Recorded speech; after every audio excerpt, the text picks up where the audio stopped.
आणि उपाध्यक्ष संतोषराव पाटील हे होते. यांची सर्वांमध्ये निवड झाली आणि हे सगळे धुरीण होते. यांना या कार्यासाठी सीतारामभाऊ पाटील वाहेकर किल्होळा, अण्णासाहेब देशमुख साबळेकर, गोपाळराव पडघाण, मेळा अशा अनेक व्यक्तिमत्वांनी म्हणजे काही ज्ञान अज्ञात या संस्थेच्या विकासासाठी अनेक लोकांची मदत करणं झाली. सगळ्यांना नामोदित करणं या ठिकाणी शक्य होणार नाही. त्याचबरोबर या विद्यालयाचं बांधकाम सुरू झालं.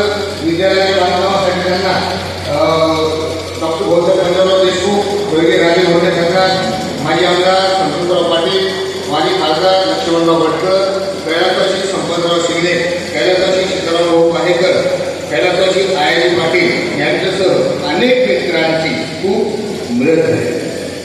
त्यांचं राजकीय वर्चस्व फार मोठं होतं. त्यांच्या राजकीय कारकिर्दीमध्ये त्यांना माजी मुख्यमंत्री यशवंतराव चव्हाण, अण्णासाहेब शिंदे, वसंतराव नाईक, वसंतराव पाटील, शरदराव पवारसाहेब, शंकरराव चव्हाण साहेब, डॉक्टर राधाकृष्णन, माजी पंतप्रधान इंदिरा गांधी, माजी उपराष्ट्रपती गिरी गिरी अशा तत्कालीन नेत्यांशी त्यांचे अतिशय जवळचे संबंध होते. मित्रहो, पाटील साहेबांच्या कार्याबद्दल आपल्याला काय सांगता येईल म्हणजे भरपूर परत काही सांगण्यासारखं आहे. आणि या सगळ्या कार्यांची ओळख या नवीन पिढीला यासाठी हा स्मृतिदिन सोहळा. या सोहळ्याच्या माध्यमातून पाटील साहेब कोण होते, काय होते, त्यांचं कार्य काय, जिल्ह्यात ते एक आमदार होते, खासदार होते, ही ओळख बऱ्याच लोकांना नाही, तर ही ते तत्कालीन आमदार आणि खासदारही होते याची जाणीव आपल्या सगळ्यांना असावी. त्यांचा जन्म 20 सप्टेंबर ते आणि पुण्यतिथी 2 ऑक्टोबर हा सप्ताह आम्ही स्मृतिदिन सप्ताह साजरा करतो. आजी आमदार सर्व विद्यार्थी ठेवले, सर्वांनी आमच्या विनंतीला मान दिला. ते या ठिकाणी आले. नुकतेच या ठिकाणी आमचे मार्गदर्शक, आमच्या संस्थेचे अध्यक्ष, आजच्या कार्यक्रमाचे अध्यक्ष आदरणीय हर्षवर्धन देशमुख साहेब उपस्थित झाले. यांचंही मी विद्यालयाच्या वतीने आमच्या सर्व शिव परिवाराच्या वतीने या ठिकाणी स्वागत करतो.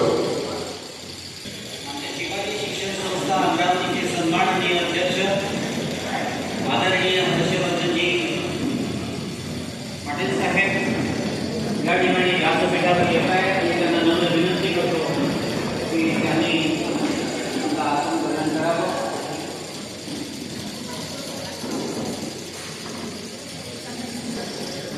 जे आहे त्यांना अभिवादन विनंती करत आहे.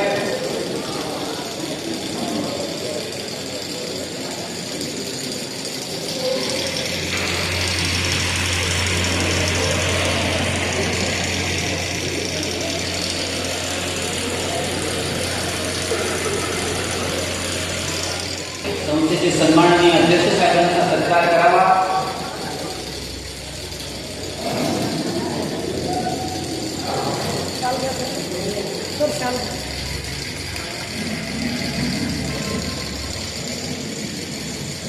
यानंतर आमच्या शिवाजी शिक्षण संस्था अमरावतीचे आजीवन सदस्य आदरणीय काळे सर यांचं स्वागत या ठिकाणी विनंती करतो. माजी प्राचार्य आदरणीय गायकवाड सरांचं स्वागत. आमचे शिक्षक प्रतिनिधी आदरणीय श्री वायाळ सर करतील. आणि यानंतर पाटील साहेब यांचं स्वागत या ठिकाणी आमचे शिक्षक प्रतिनिधी श्री वायाळ सर करतील अशी मी त्यांना विनंती करतो.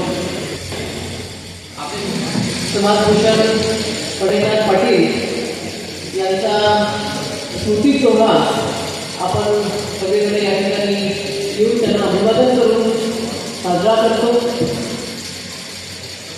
पटेलराज पाटील साहेबांच्या जीवन प्रवासावरती या ठिकाणी टेकेकरांनी विस्तृत अशी माहिती दिलेली आहे. अतिशय संघर्षमय अशा काळामध्ये जिथे बहुजन समाजाला शिक्षणासाठी कुठलीही व्यवस्था नव्हती अशा या कठीण काळामध्ये संघर्ष करून पटेलराज पाटलांनी महात्मा फुले, ज्योतिबा फुले यांच्या पावलावरती पाऊल टाकून यांच्या विचाराने प्रेरित होऊन सत्यशोधक समाजाच्या चळवळीमध्ये सहभागी होऊन ज्या पद्धतीने महात्मा फुलेंनी पश्चिम महाराष्ट्रामध्ये संघर्ष केला, संघर्षातून त्या ठिकाणी ज्या काही समाजामध्ये चुकीच्या प्रथा होत्या त्या प्रथांना थांबवून एक बदल घडवण्याची तेच कार्य पंढरीनाथ पाटलांनी विदर्भामध्ये सुरू केलं आणि आपल्या बुलढाणा जिल्ह्यातले पंढरीनाथ पाटील साहेब असल्यामुळं साहजिक आहे की या त्यांच्या कार्याची विदर्भातल्या कार्याची सुरुवात ही आपल्या बुलढाणा जिल्ह्यातून झाली, आपल्या चिखलीमधून झाली.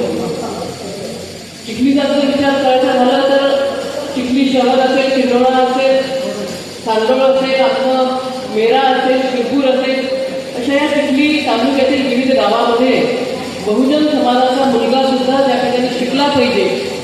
शेवटी शिक्षणाशिवाय काहीही नाही. डॉक्टर बाबासाहेब आंबेडकरांनी सुद्धा वेळोवेळी समाजाला शिक्षणाचं महत्त्व त्या ठिकाणी पटवून दिलं.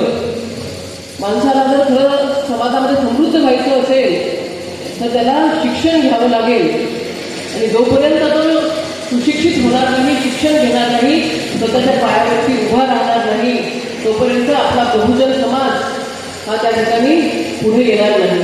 आदरणीय हर्षवर्धन काका यांच्या नेतृत्वामध्ये, मार्गदर्शनामध्ये संस्था अतिशय योग्य काम करत आहे.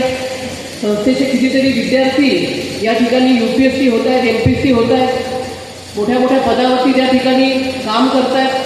राजकारणामध्ये सुद्धा शिक्षण घेतलेले, आपल्या शिवाजी संस्थेतून शिक्षण घेतलेले विद्यार्थी कुणी आमदार होत आहे, खासदार होत आहे, मंत्री होत आहे. मी सुद्धा त्यातलीच एक विद्यार्थिनी आहे की या शिवाजी शिक्षण संस्थेमधून शिक्षण घेऊन मी समाजापुढे आपण कसं वावरलं पाहिजे याचे धडे घेतले. आजचे जे आमचे शेके सर आहेत ते आम्हाला, हर्षवर्धन काका संस्कृतला होते, संस्कृत आणि इंग्लिशचे धडे त्यांनी आम्हाला दिलेले आहेत. आज फक्त शेके सरच या ठिकाणी आहेत, बाकी शेळके सर असतील, गायकवाड सर असतील, ते गायकवाड सर सामने रिटायर झालेत. सरांच्या आठवणी वेगळ्या आहेत. पीटीच्या याला आमचे गायकवाड सर राहायचे आणि अतिशय स्ट्रिक्ट डिसिप्लिनवाले गायकवाड सर आम्ही पाहिलेले आहेत. या सभागृहामध्ये जेव्हा जेव्हा मी इथे तेव्हा नक्कीच एक विद्यार्थिनी म्हणून त्या ज्या जुन्या आठवणी आहेत त्या आठवणींना मला उजाळा मिळतो. निर्माण आपल्याला एक चांगल्या दृष्टीने करायचं आहे, विज्ञानाची जोड त्या ठिकाणी द्यायची आहे आणि त्या अनुषंगाने ज्या पंढरीनाथ पाटलाच्या समाधीतून प्रेरित होऊन आपण कार्य करतो अशा या समाधी स्थळाचं ज्ञान पंढरी म्हणून आपल्याला एक प्रोजेक्ट आपण राबवणार आहोत. या प्रोजेक्टच्या संदर्भामध्ये सरकारशी बोलणं झालेलं आहे, सन्माननीय मंत्री महोदयांशी बोलणं झालेलं आहे आणि मला पूर्ण खात्री आहे की एक भव्य दिव्य असा तो ज्ञान पंढरी प्रोजेक्ट आपण त्या ठिकाणी उभारणार आहोत. आज आपण सगळे बहुजन समाजातले चळवळीतले सर्व सन्माननीय आदरणीय व्यासपीठावरती या ठिकाणी उपस्थित झालो. आपल्या उपस्थितीतून आपण सगळेजण संस्थेवरती प्रेम करतात हे या ठिकाणी दिसून आलेलं आहे. आज संस्थेच्या माध्यमातून आमचं मेरा असेल, चांदोळ असेल, किन्नोळा असेल, विद्यार्थ्यांना घडवण्याचं तर काम होतंच, परंतु जे विद्यार्थी आपल्या शिक्षण संस्थेतून शिक्षण घेतात त्यातल्या चांगल्या विद्यार्थ्यांना या ठिकाणी नोकऱ्या सुद्धा मोठ्या प्रमाणामध्ये लागतात. आज अनेक शिक्षक, शिक्षिका, प्राचार्य आहेत. खरं तर या क्षेत्रामध्ये आपण आलात, आपण भाग्यवान आहात असं मी म्हणेन. कारण तुमच्याविषयी प्रचंड आदर आहे. शिक्षक वर्गात गेला तर 50 विद्यार्थी असतील तर 50 विद्यार्थ्याचे 100 डोळे तुमच्याकडे प्रचंड आदरानं पाहतात, रोज पाहतात. तासाला वर्ग बदलतो, तासाला तेवढा आदर तुम्हाला मिळतो जेवढा आदर इथल्या कुठल्याही क्षेत्रामध्ये मिळत नाही. म्हणून शिक्षकाला जेवढा आदर आहे तेवढे त्याचे मायबाप सुद्धा त्याचा आदर करत नाही. त्याचे मुलं तर 100% नाही, बायको तर 100% करणारच नाही, मला 100% खात्री आहे. पण अशा क्षेत्रामध्ये आपण काम करतोय म्हणून माझी विनंती आहे की आवडीने या क्षेत्रात आला असाल तर लय भाजी, आवडीनं शिक्षक व्हायचे म्हणून शिक्षक झाला असता तर तुमचं अभिनंदन. पण नाही झाला असता, डॉक्टर होता आलं नाही, इंजिनियर होता आलं नाही आणि गणत नोकरी करीत असला तर तुमच्या एवढा दुर्दैव प्राणी जगाच्या पाठीवर दुसरा कोणी नाही. म्हणून हे शिक्षक कधी 32-33 वर्ष नोकरी करतो. एक शिक्षक जर आनंदाने नोकरी करीत नसेल तर कमीत कमी 32-33 पिढ्या बर्बाद करतो. आणि या पिढ्या बर्बाद करणारे शिक्षक जर संस्थेत असतील तेव्हा महामानवाचं स्वप्न कसं पूर्ण होणार हा माझा प्रश्न केवळ आहे. म्हणून माझी विनंती आहे की तुम्ही आता आनंदाने नोकरी करा. आवड असते की माणूस सवड करतो. उन्हामध्ये पोरं क्रिकेट खेळतात भर उन्हाळ्यात 12-1 वाजता पाय चक्कर असताना कारण त्या क्रिकेट खेळण्याची आवड आहे. मी एवढा प्रवास करून कारण तुम्हाला आवड आहे या क्षेत्राची. पण आवड असते की माणूस जर सवड करीत असेल तर माझी तुम्हाला विनंती आहे आवडीने या क्षेत्रामध्ये काम करा. तुम्हालाही आनंद मिळेल आणि अनेक पिढ्या तुम्ही उभा करा. पंढरनाथ पाटील साहेबांच्या या स्मृती दिनानिमित्त अशी तुम्हाला विनंती आहे. कारण देशाची प्रगती कशावर अवलंबून आहे. देशाची प्रगती अनेक गोष्टी लागतात. जसं समुद्र किनारा लागतो, सुपीक जमीन लागते, खनिज संपत्ती लागते, धरण रस्ते अनेक लागतात. देशाची संपत्ती मानव धनावर अवलंबून आहे. सगळ्या माणसं नाहीत काय कामात. सगळ्या माणसं आहेत आणि माणसं प्रशिक्षित नसतील तरी काय कामात. पण नालायक माणसं असं काही चालत नाही. प्रशिक्षित माणसं लागतात. आणि या देशामध्ये तुमचा सत्यानाश झाला महात्मा ज्योतिबा फुले यांच्या वाक्यात सांगितलं विद्ये विना मती गेली, मती विना नीती गेली, नीती विना गती गेली, गती विना सुप्रगती ज्ञानात ते काय विद्ये गेली. शिक्षण न मिळाल्यामुळं आमच्या देशावर परकी सत्तानं राज्य केलं. जर आमचा समाज शिकलेला असता तर एवढे राज्य आमच्यावर आले असते. आणि काय शिकलो नाही आम्ही त्याचं सगळ्यात महत्वाचं कारण तुम्हाला आम्हाला बहुजनाला शिकण्याचा अधिकार नव्हता. महात्मा संत तुकाराम महाराजांची गाथा काढू दिलेली सगळ्यांना माहिती. गुढीनी काय येतं तुम्ही चिंतत नाही. हे मराठ्या, हे शुद्रा, हे कुंड्या, तुला लिहिण्याचा अधिकार नाही. तू गाथा का लिहिली आणि म्हणून त्यांची गाथा बोलवली. तुकाराम महाराज लिहिण्याचा अधिकार नव्हता. त्यांनी सांगितलं आपण म्हणजे धोका वे अक्षरामधून नाही अधिकार. महात्मा फुलेंना शाळेमध्ये घातलं गेलं. कुणीतरी कारकून रामवारता त्यांनी सांगितलं काय शिकायची गरज आहे, शाळेच्या बाहेर काढलं. कुणीतरी मुसलमान, कुणीतरी ख्रिश्चन दलित राहत होते आणि त्यांच्या लक्षात आलं पोरगा सुटसुटीत आहे. वडिलांना विनंती केली पोरला शाळेत झाला. तुमच्या माहितीच तो महात्मा ज्योतिबा फुल्यांचं लग्न झालं 13 वर्षी आणि पहिली ऍडमिशन 6व्या वर्षी. तसं पंढरनाथ पाटला साहेबांचं लग्न त्या काळामध्ये लहान वयात लग्न होत होते. 9व्या वर्षी पंढरनाथ पाटलांचं लग्न झालं. तसं महात्मा ज्योतिबा फुल्यांचं 13 वर्षी लग्न झालेलं आहे.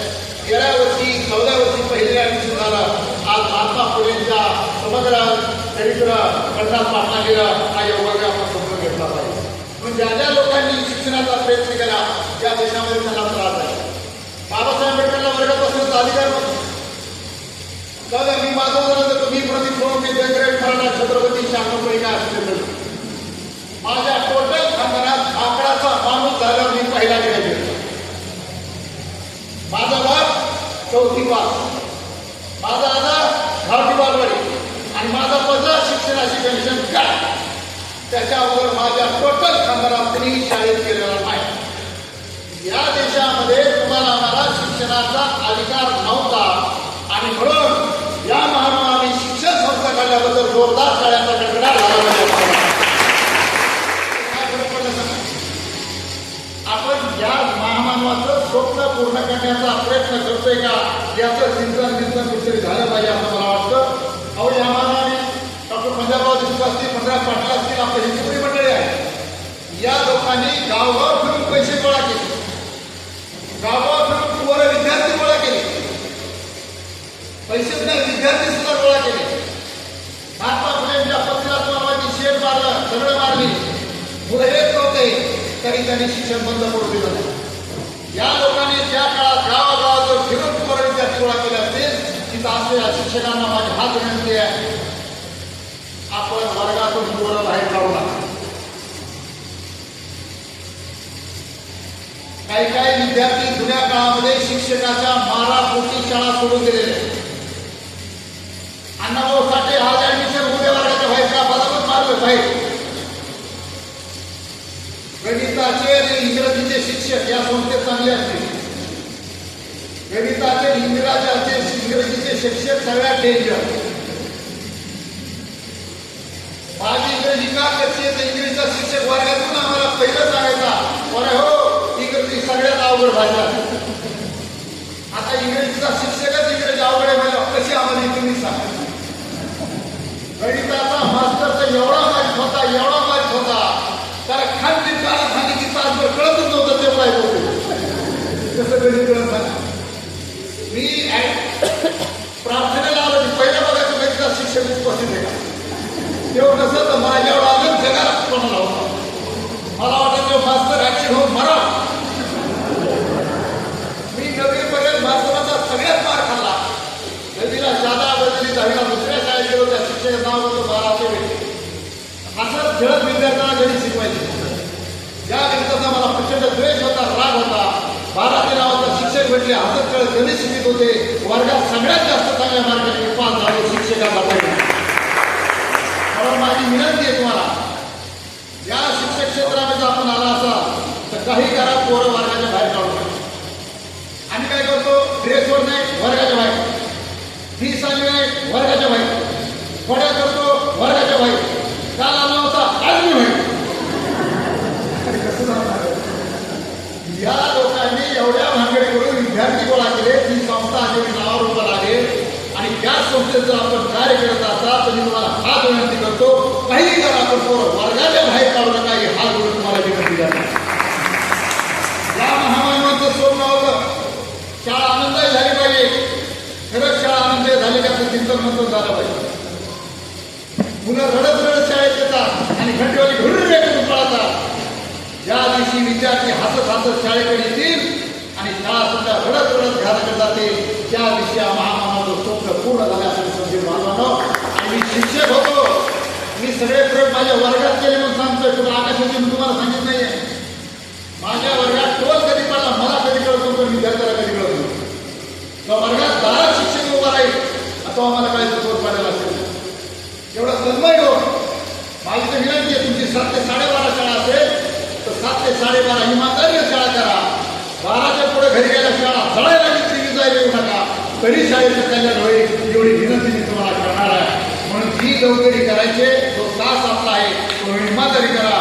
100% आपलं कल्याण समाजात होईल याची खात्री आहे. जेव्हा काही कोणी माणसं पंढरनाथ पाटलांच्या वडील सीतारामजी पाटलांना यांना शिक्षणाचं महत्त्व कळालं होतं. त्या काळामध्ये गावात गावठी शाळा काढली, त्या शिक्षकाला जीव घातला, त्याचा काय पगार दिला. ही जी जुनी माणसं आहे या लोकांचं महत्त्व आपल्याला त्याचाच पांढरापुरा पंढरनाथ पाटील असतील, डॉक्टर पंजाबराव देशमुख असतील, या चिखली परिसरामध्ये ही संस्था निर्विचारता उभी केलेली आहे. पण माझी विनंती की हे त्यांचं स्वप्न आपल्याला कुठे पूर्ण करण्याची जबाबदारी आपल्यावर आहे असं माझं एक कामच केलं नाही पाहिजे. ही एक जगामध्ये अंधश्रद्धा निर्माण केली.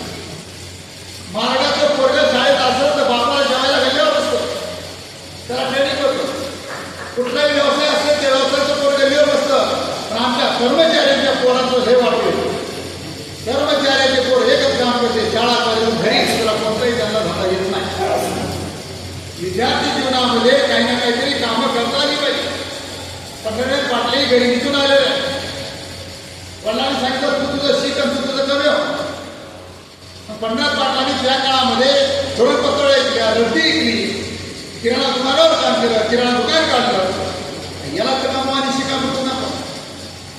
पंढरनाथ पाटलांनी जर स्वतःचे कामं करून केलं असेल सतत कार्यरत राहिलं पाहिजे. कबीर म्हणतात, कबीरांचा प्रभाव पंढरनाथ पाटलावर आहे. खाली न बैठो कुछ किया करो, इतना बसायचं नाही. खाली न बैठो कुछ किया करो, अगर कुछ काम हो तो पतलून फलकर सिलाया करो. हा कबीराचा जो आहे. आपण सतत काहीतरी कामात राहिलं पाहिजे. आमदार खासदार असूनही भाकरी खाणारा आणि बांधकाम चुना घाणी करणारा पंढरनाथ पाटील साहेब विद्यार्थ्यांना श्रमाचे महत्त्व त्या संस्थेमध्ये सगळीकडे दिलं पाहिजे असं वाटतं. अजूनही आमच्या विद्यार्थ्यांमध्ये न्यूनगंड, प्राचार्य शिक्षकांना माझी विनंती, हे न्यूनगंड काढण्याची जबाबदारी आपली आहे. पंढरनाथ पाटील वर्गामध्ये सगळ्यात कमी उंचीचे होते. त्यांच्या चरित्रात मी वाचलं, त्याला पिंडू म्हणायचे, पिंडू, इतके कमी उंचीचे होते. हा जर न्यूनगंड त्यांच्या मनावर निर्माण झाला असता तर आज एवढ्या मोठ्या पदावर ते पोहोचले असते. आमच्या शेतकऱ्याच्या कष्टकऱ्याच्या पोरामध्ये न्यूनगंड आहे. रंगाचा आहे, रूपाचा आहे, उंचीचा आहे, नाकाचा आहे, जातीचा आहे, धर्माचा आहे. हा न्यूनगंड काढण्याचं काम तुम्हाला आम्हाला करावं लागतं. आपण ज्या जातीचे बोलतो आपल्या हातात आहे का? मी उंच असो उंच असो आपल्या हातात आहे का? मी काही ऑनलाईन फॉर्म भरला होता का? मी प्रदीप सोळंके, काकासाहेबांनी चंद्रकांतताई यांच्या पोटी जन्माला घाला, 6 फूट उंची, काळा सावळा रंग आणि शेतकऱ्याकडे जन्माला घाला, मुकापूर, सातोळा तालुका, माजोळा जिल्हा, पीठ सेट आणि टॅग. ते आपल्या हातात नाही. या गोष्टी आपल्या हातात नाही, त्याचा अभिमान मात्र असला पाहिजे. म्हणून पंढरीनाथ पाटील साहेबांची उंची कमी होती तरी त्यांनी न्यूनगंड पाळला नाही. आपल्याही मनात न्यूनगंड असता का म्हणा. लाल बहादूर शास्त्रींची जयंती आहे, कुठेतरी वाचता ऐकलं मी. लाल बहादूर शास्त्री पाकिस्तानला जाणार होते आणि त्यांची उंची कमी होती. पत्रकारांनी मंडळाला अनेक प्रश्न विचारले. शेवटचा प्रश्न विचारला, पाकिस्तानचे पंतप्रधान उंच आहेत, तुमची उंची कमी आहे, बात कैसे करोगे? लाल बहादुर शास्त्री म्हणाले, पाकिस्तान का प्राइम मिनिस्टर बात करेगा सर झुकाकर और मैं बात करूंगा सर उठाकर. उंचीचा न्यूनगंड नाही. म्हणून हे सगळं आपल्या विद्यार्थ्याच्या मनामध्ये आपल्याला भिजवावं लागणार आहे. आपण या कार्यक्रमाला आवर्जून 2 ऑक्टोबरला एका सुपुत्राला आपल्या परिसरातील अभिवादन करायला इथे उपस्थित होता. त्यांचं समाजाप्रती जे काही योगदान होतं ते आपण सर्व जाणता. परंतु दुर्भाग्य असं आहे की या महापुरुषांची आठवण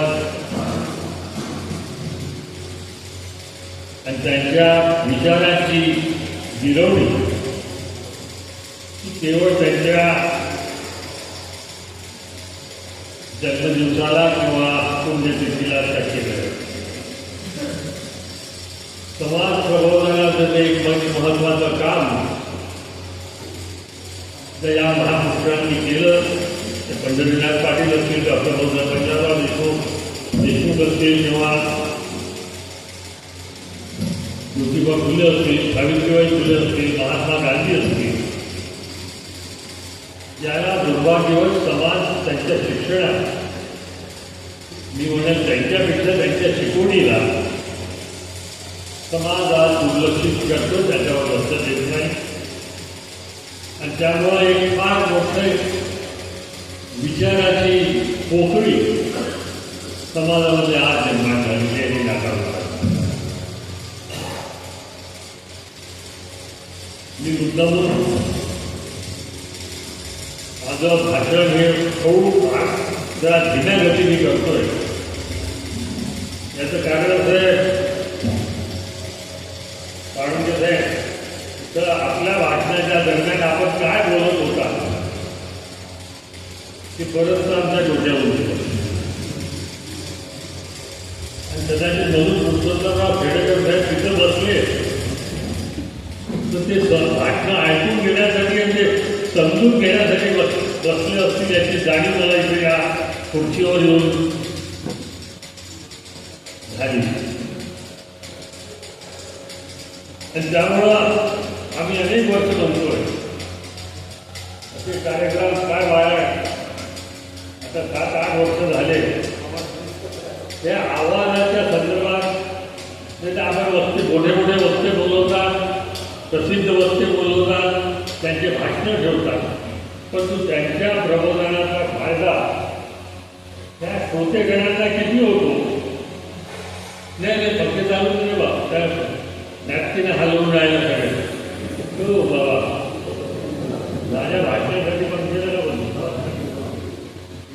मी माझ्या परीनं त्यांना समजेल अशा प्रकारे बोलण्याचा प्रयत्न करतो. परंतु हे हार काही करू नका. आधीच 1:30 वाजलेला आहे. पोटामधील कावड्यांची जाणीव मला जरूर आहे. परंतु मी या थोर पुरुषांच्या प्रबोधनाचा, शिक्षणाचा, समाजाला दिल्या गेलेली त्यांच्या योगदानाचा विसर समाजामध्ये पडतोय ती आज खूप फार मोठी शोकांतिका आपल्या समाजाची आहे. तसं बघितलं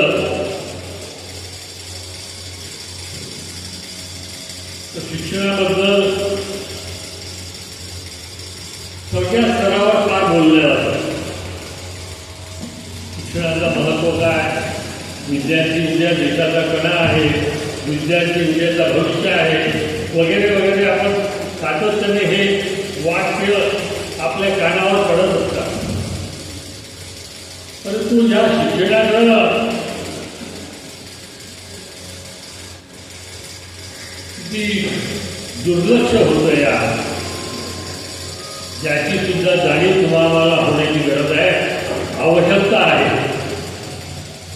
तर नाही तर पुन्हा अशा महापुरुषांचा जन्म आपल्या परिसरामध्ये होण्याची गरज आहे. कारण की आपण आपल्यापुरता, आपल्या कुटुंबापुरता, आपल्या घरापुरता एवढाच विचार करण्यामध्ये आणि वागण्यामध्ये सीमित झाले. समाजाचा विचार दुर्भाग्यवश आज कुणी करायला तयार नाही.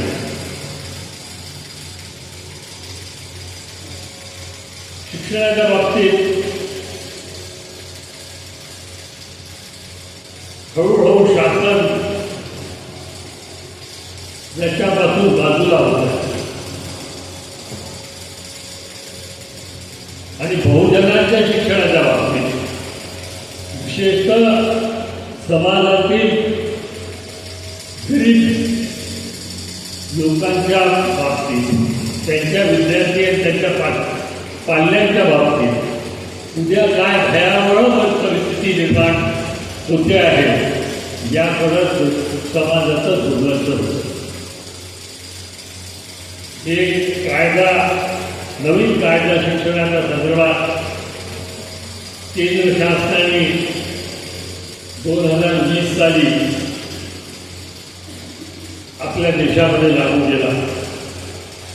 त्याची अंमलबजावणी 2023 पासून पूर्ण देशामध्ये होते सुरू झाली. शिक्षणाचं व्यापारीकरण कसं होईल,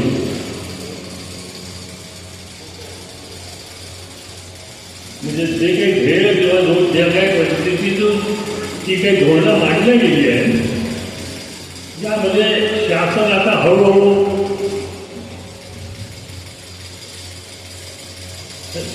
शिक्षणावर जो काही खर्च होता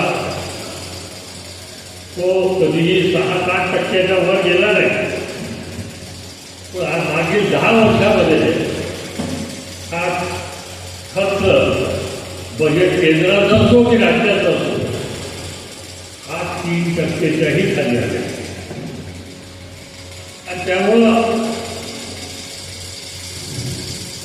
बहुजन समाजाच्या किंवा बहुजन समाजातील गरीब लोकांच्या पाल्यांच्या संदर्भात उद्या काय परिस्थिती उद्भवेल या संदर्भात आज तुम्ही आम्ही सर्वांनी, विशेषतः बहुजनांचे जे काही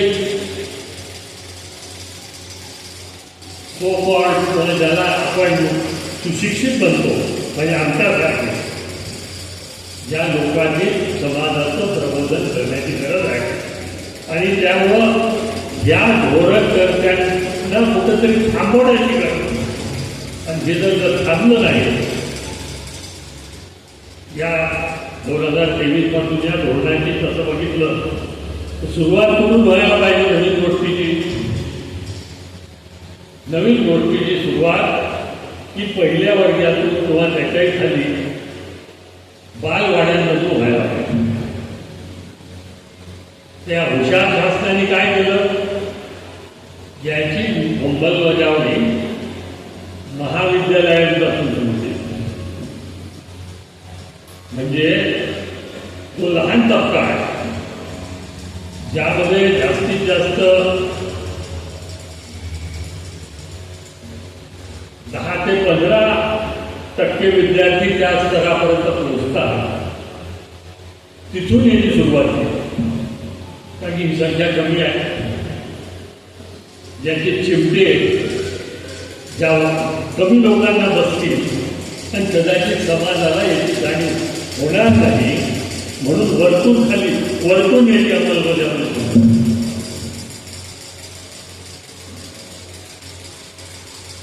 आता दुर्दशा अशी, आता निवडणुका होऊ घातल्या तेव्हा शिक्षकांच्या काही प्रमाणामध्ये भरत्या घरच्यांची व्यवस्था शासनाने केली आहे. ते केवळ मानसिक किंवा समोरचा देखावा आहे. शासनाला शिक्षण क्षेत्रातून पूर्णतः परावृत्त व्हायचं, बाजूला व्हायचं आणि खाजगी लोकांच्या हातामध्ये मोठ्या मोठ्या गोष्टी सांगून आंतरराष्ट्रीय विद्यापीठं आपल्या देशामध्ये येतील ते चित्र हा भूलभुलैया ते दिव्य शब्द किंवा मृत्यूदर समाजामध्ये ठेवलं. बाहेरच्या या विद्यापीठं आपल्या देशामध्ये येतील तर हे विद्यापीठं काय फुकट शिक्षण उपलब्ध करून देणार आहे त्यांना आपल्याला नाही. हे त्यांचा जो काही खर्च आहे त्याप्रमाणे खर्च विद्यार्थ्यांकडून वसूल करते. त्यांच्या त्या आर्थिक व्यवस्थेमध्ये गोरगरीब समाजातील टप्प्याचा, लोकांचा, मुलांचा, पालकांचा, पाल्यांचा किती निभाव लागेल हा सुद्धा एक फार मोठा विचार आहे. आणि त्यामुळं वेळीच तुम्ही आम्ही सर्वांनी सावध होण्याची आवश्यकता आहे.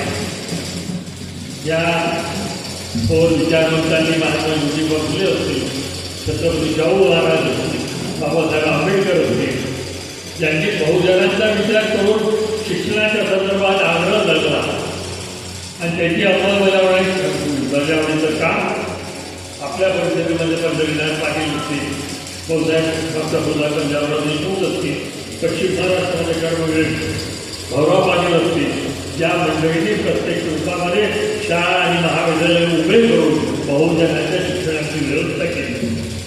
परंतु आता हे अशा प्रकारची व्यवस्था शासनाला मान्य नाही. शासन आता शिक्षणाच्या खर्चापासून स्वतःला बाजूला करायला लागेल आणि म्हणून या अनेक गोष्टींचा शिक्षण एक क्षेत्र आहे तो तुम्ही अजूनही नवीन नवीन धोरणाची अंमलबजावणी आपल्या देशांतर्गत केली जाते. असा बऱ्याचशा वेळेस प्रश्न येतो. तसं बघितलं महात्मा गांधींच्या 1948 मध्ये त्यांची हत्या झाली.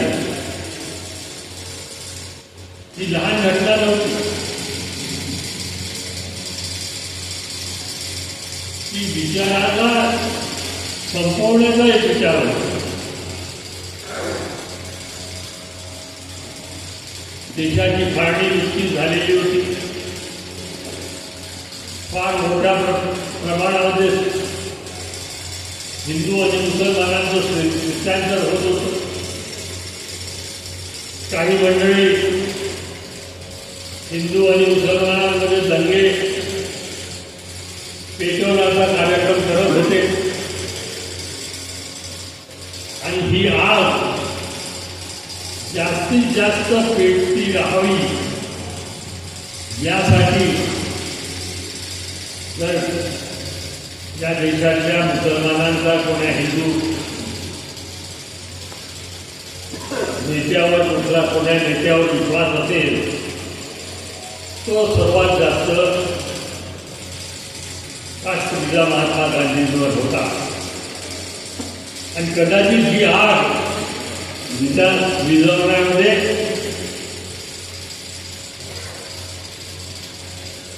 राष्ट्रपिता महात्मा गांधी जर यशस्वी झाले तर त्यांचे हेतू साध्य होणार. आणि त्यामुळं महात्मा गांधीला बाजूला सारलेलं बरं. या विचारसरणीतून त्याची हत्या झाली. ती लहानची घटना नाही. थोड्या वेळसर माणसांनी गोळ्या मातेभिरू माणसांनी त्यांना गोळ्या घालून हत्या केली एवढा लहानसा विचार नाही. हा एक 5 विचारांचा शेवट. एका विचाराची हत्या ही त्यावेळेस घडवली. तुमचं आमचं भाग्य चांगलं की त्यावेळेचे नेते त्या परिस्थितीला इतर नेते सुद्धा त्या परिस्थितीला हाताळण्यास योग्य होते ते हाताळू शकले. तो आता पुन्हा तोच वाद, तीच परिस्थिती, तशाच प्रकारचा उद्रेक पेटवण्याचा सुद्धा प्रयत्न केला जातोय. आणि त्यामुळं बहुजनांच्या तथाकथित सुशिक्षित मंडळींनी यापासून समाजाला सावध करण्याची जबाबदारी ही प्रशिक्षणावर देऊन पडलेली आहे.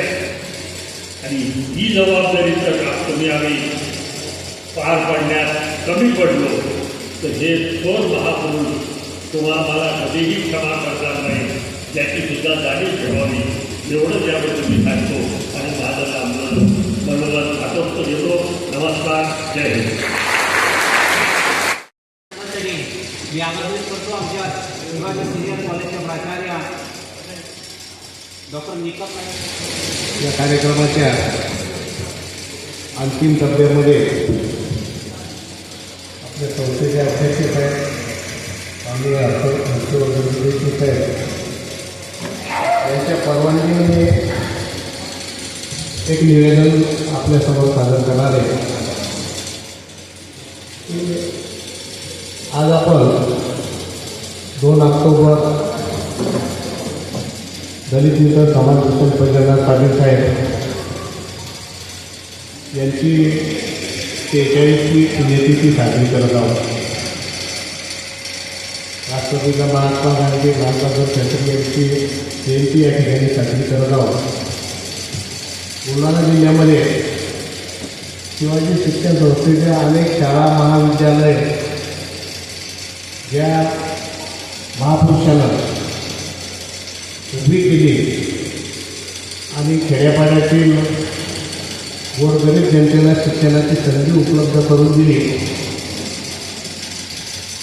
त्याबद्दल एक कृतज्ञता म्हणून आपले शिवाजी शिक्षण संस्थेचे अध्यक्ष माननीय हर्षवर्धनजी देशमुख साहेब यांनी या वर्षामध्ये एक इतकं मोठं शिवाजी शिक्षण संस्थेचं झाडं या परिसरामध्ये उभं केलं, परंतु त्यांच्या नावाचं एकही युनिट बुलढाणा जिल्ह्यामध्ये नव्हतं. एक पंढरनाथ पाटील कॉन्व्हेंट म्हणून एक विषय त्यांच्यासमोर मांडल्याबरोबर त्यांनी एक स्वतंत्र युनिट पंढरनाथ पाटील कॉन्व्हेंट म्हणून त्याला मंजुरी देऊन एक स्वतंत्र युनिट या चिखली परिसरामध्ये ज्या ठिकाणी पाटील साहेबांचं वास्तव्य होतं त्या परिसरामध्ये सुरू केलेलं आहे. आज त्या युनिटचे 125च्या वर विद्यार्थी शिक्षण घेत आहेत. ही खऱ्या अर्थानं पाटील साहेबांना प्रेरणाच आहे, अभिवादन आहे. त्याचबरोबर पाटील साहेबांचं कार्य जे आहे तर बुलढाणा जिल्ह्यामध्ये शिवाजी शिक्षण संस्थेच्या विस्ताराबरोबरच संपूर्ण शिक्षण संस्थेच्या विस्तारामध्ये सुद्धा त्यांचा मोलाचा सहभाग राहिलेला आहे. या सहभागामुळं पाटील साहेबांचं कार्याची सर्व संस्थेमध्ये माहिती झाली पाहिजे आणि या अनुषंगानं शिवाजी शिक्षण संस्थेच्या कार्यकारी परिषदेमध्ये साहेबांनी एक ठराव पारित केला की पंढरनाथ पाटील साहेबांची जयंती पुण्यतिथी ही पूर्वी फक्त बुलढाणा जिल्ह्यामध्ये साजरी व्हायची, पण तो एक ठराव असा पारित केला की शिवाजी शिक्षण संस्थेच्या प्रत्येक शाळा महाविद्यालयामध्ये चिखली बुलढाणापासून तर चंद्रपूर भंडाऱ्यापर्यंत जेवढे शाळा महाविद्यालय असतील त्यामध्ये पाटील साहेबांची जयंती पुण्यतिथी साजरी करण्याचा ठराव शिवाजी शिक्षण संस्थेच्या कार्यकारिणीने घेतलेला आहे. पुस्तक आहे माझं आहे NEPच्या सिलेबसनुसार MSc झुलॉजीला आपण वापरायचं आहे. थेअरी आणि प्रॅक्टिकलचे 2 बुक आहेत आणि एक तिसरं बुक एडिटर म्हणून ते आहे. असे हे 3 पुस्तकं आहेत. मान्यवरांच्या हस्ते, अध्यक्ष साहेबांच्या हस्ते त्याचं प्रकाशनसाठी मी विनंती करते.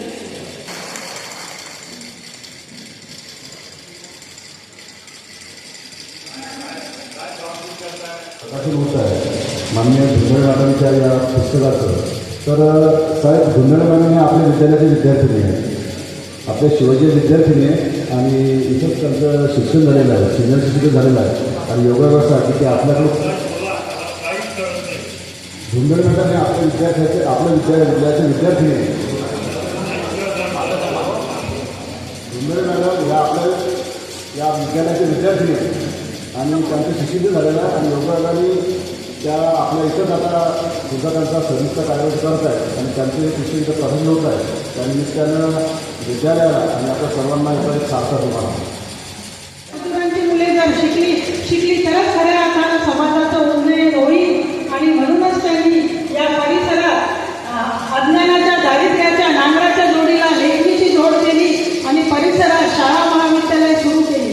डॉक्टर पंजाबराव उपाख्य भाऊसाहेब देशमुख यांनी शिवाजी शिक्षण संस्थेच्या माध्यमातून ज्ञानगंगा विदर्भातील घरोघरी पोहोचली आणि खऱ्या अर्थानं गोरगरिबांच्या पिढ्या शिकू लागल्या, घडू लागल्या आणि खरंच आम्ही खूप उपकृत, या महामानवांमुळं आम्ही खूप उपकृत झालेलो आहे आणि या महामानवांच्या प्रति हा जो कार्यक्रम आम्ही या ठिकाणी साजरा करत आहोत, पुण्यतिथी जयंती समारोह साजरा होत आहे.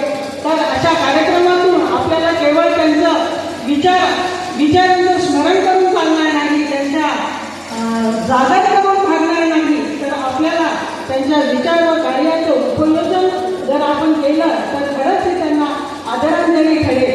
नवीन पिढीला प्रेरणा